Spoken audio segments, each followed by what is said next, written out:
So I haven't really been through this in considerable detail, but there are four main areas of digital marketing that I have a tendency to focus on when I'm working with people.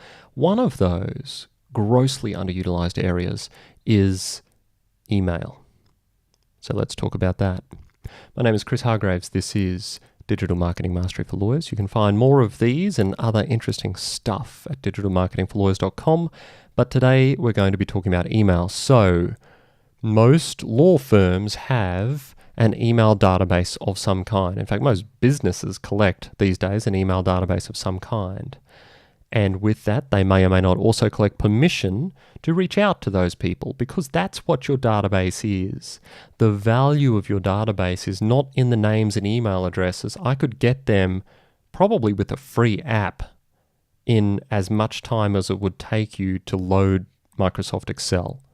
That's how easy it is. The contact information, unless it's for a president or a prime minister or something, has no inherent value. What the value rests in is the permission you have to reach out to those people.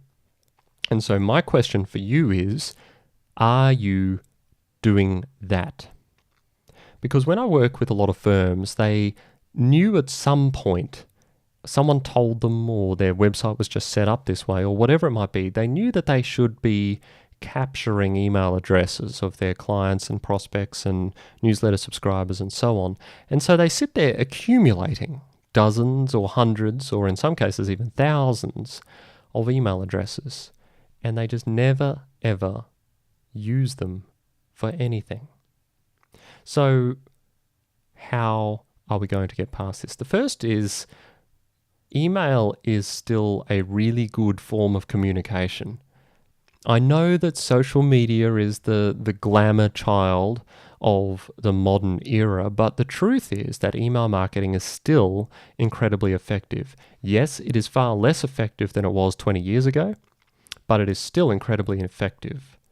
And to consider that for ourselves, all you need to do is take a look at your own habits and think, okay, what percentage of my emails do I at least click off so that I don't have unread emails in my inbox? So I click through them to see. For most people, that will be most emails. You might delete a few, but at the very least, you're going to see them there. Compare that to the number of social media posts you actually read. If you were to scroll through Facebook or scroll through LinkedIn, what percentage of articles per 100 would you read at all? It will be a tiny, tiny fraction of a percent, particularly on LinkedIn, where there are just enormous amounts of information. And so if you want to communicate with someone and you want to maximize the prospect that they're actually going to look at the thing that you've gone to all this trouble producing, whatever it might be, then do you think it is better to email that to them with a short personal note, or do you think it is better to broadcast it on social media? The answer is, of course, that you should be doing both, but if you want to maximize the chance of them seeing it, email remains a critical part of the process of sharing that information. So if you have an email database and it's starting to go sort of fridge-like or freezer-like temperatures, it's a cold list, that's the word people use for it, it might be time to dust it off. Now, you can expect, of course, that you'll get a bunch of unsubscribes because you haven't been maintaining those relationships in that forum in the way that you ought to have been. So that's going to happen, but putting it off isn't going to change that, because if you're not, what is the point in collecting this information? What are you actually ever going to do with it if you're terrified to email your clients? So here's what I suggest.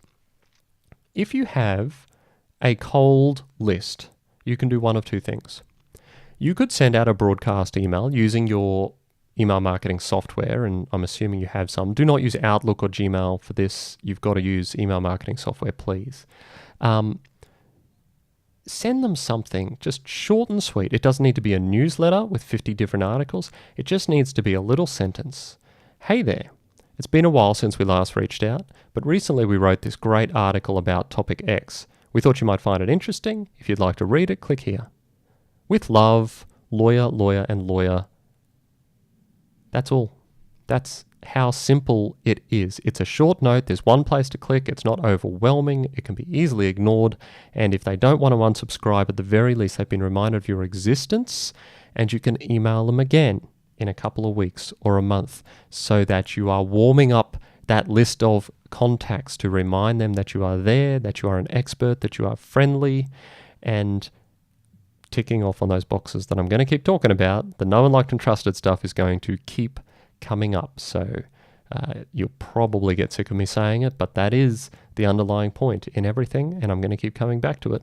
So use your email marketing database for its intended purpose. Don't just collect names and email addresses for no apparent reason. And that is your homework for today. Dust off the list if you haven't already, and communicate with your people. Hit the subscribe button, please. That would be awesome. Leave a comment, leave a review, say something nice. If you have any topics you'd like me to cover or any questions that you particularly have, don't be afraid to leave them in the comments too. Otherwise, I will see you next time.